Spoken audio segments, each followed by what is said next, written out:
ব্যবসা বাণিজ্যের ব্যাপারে আমরা জানি যে ঠিক আছে, ভারতের অর্থনীতি অনেক বড়, কিন্তু এই যে এখন গত 2-3 মাস যাবত যে ব্যবসায় মন্দা যাচ্ছে দ্বিপাক্ষিক, সেটা কি শুধু বাংলাদেশকে এফেক্ট করছে? শুধু বাংলাদেশকে এফেক্ট করছে না, এত বড় অর্থনীতির দেশ ভারত, তাকেও কিন্তু এফেক্ট করছে। 5 আগস্টের আগে এবং পরে ভারতের সাথে সম্পর্কে নিশ্চয়ই একটা গুণগত পরিবর্তন হয়েছে। মুচকুন দুবের নাম আপনারা সবাই প্রায় জানেন। মুচকুন দুবে ভারতের এখানে হাইকমিশনার ছিলেন, পরে পররাষ্ট্র সচিব ছিলেন, এবং মুচকুন দুবে কিন্তু আমার জেনারেল বিচারে উনি আঞ্চলিক যেই একটা স্বার্থ সংশ্লিষ্ট বিষয় এগুলিতে তিনি খুব পজিটিভ ছিলেন। আমি বলবো যে বাংলাদেশের বিষয়েও, বাংলাদেশ ভারত সম্পর্কের বিষয়ে উনি খুব পজিটিভ ভূমিকা নেওয়ার চেষ্টা করেছেন সবসময়। তো উনি বেশ কয়েক বছর আগে মারা গেছেন। উনি বেশ কয়েক বছর আগে ঢাকায় এসেছিলেন। তখন সাংবাদিকরা, আপনাদের মধ্যে হয়তো কেউ কেউ ছিলেন কিনা জানি না, প্রশ্ন করেছিলেন যে স্যার কি মৃত? উনি একটা খুব চমৎকার রিপ্লাই দিয়েছেন যে মনে হচ্ছে মৃত, তবে তাকে কবর দেবেন না। মনে হচ্ছে মৃত, কিন্তু কবর দেবেন না, কারণ এটা আবার জেগে উঠতে পারে। তো আমাদেরকে আশাবাদী হতে হবে, আমাদেরকে চিন্তা করতে হবে যে আমরা সামনে আসলেই স্যারকে রিজুমিনেট আবার করা যায় কিনা। ঠিক আছে, খুব বেশি সাফল্য আমরা হয়তো আশা করবো না, কারণ আমরা সামিট লেভেলে যত তাড়াতাড়ি যেতে পেরেছিলাম, এরপরে অগ্রগতি তত বেশি হয়নি, এটা আমরা জানি। আমি এখানে একটাই কথা শুধু উল্লেখ করবো যে আবার পূর্ববর্তী বক্তারা তাদের মতামত দিয়েছেন, অবশ্যই সেগুলি প্রণিধানযোগ্য, কিন্তু আমি খুব একটা পজিটিভ ভাইব পেয়েছি কিন্তু আব্দুল আল মিটু সাহেবের বক্তব্যে। উনি ওই কন্ট্রোভার্সিতে যান না, উনি বলেছেন যে ব্যবসায়িক স্বার্থ, অর্থনৈতিক স্বার্থের কারণেই তো আমরা একসাথে হতে চাই। আমরা চাই যে আমাদের সবারই, বিশেষ করে একটা সবচেয়ে দরিদ্র অঞ্চল পৃথিবীর, অন্যতম দরিদ্র, সবচেয়ে বলবো না, আমি আফ্রিকাতে ছিলাম, দারিদ্র কি আমি সেটা সেখানে আমি সেটা দেখে এসেছি। আমি প্রচুর ভ্রমণ করেছি আফ্রিকাতে, প্রচণ্ড চরম দারিদ্র আছে সেখানে এখনও।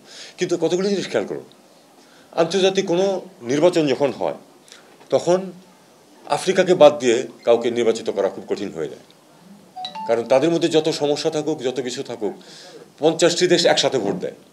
আমরা কিন্তু করি না সেটা, এটা আমাদের একটা বিরাট দুর্বলতা। 50টি আফ্রিকান দেশ একদিকে যখন ভোট দেয়, তখন সেদিকে অটোমেটিক্যালি পাল্লা কিন্তু ভারী হয়ে যায়, যে কারণে তারা আফ্রিকার পক্ষে আন্তর্জাতিক সংস্থাগুলোতে কিন্তু অনেক সিদ্ধান্ত নিতে পারে খুব সহজে।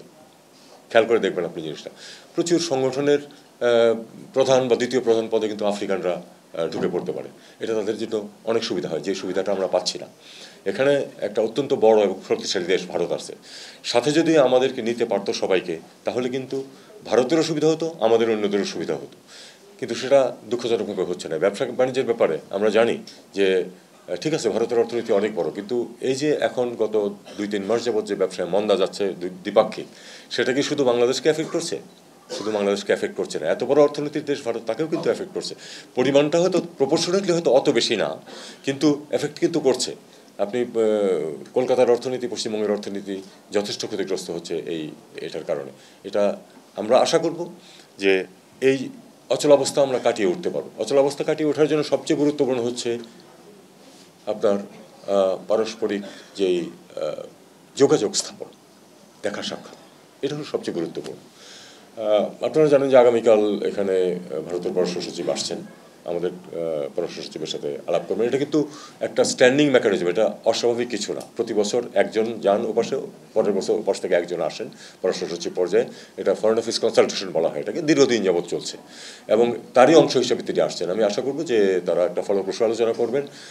এবং আবার একটা কথা, আমি ভারতের উচ্চ পর্যায়েও যখন দেখা সাক্ষাৎ হয়েছে, আমি বলেছি যে কোনো সমস্যার সমাধান করতে হলে প্রথমে স্বীকার করতে হবে যে সমস্যাটা আছে, এবং আমাদের একইভাবে প্রথমে স্বীকার করতে হবে যে 5 আগস্টের আগে এবং পরে ভারতের সাথে সম্পর্কে নিশ্চয়ই একটা গুণগত পরিবর্তন হয়েছে। এটা মেনে নিয়ে আমাদেরকে চেষ্টা করতে হবে সম্পর্ককে এগিয়ে নিতে।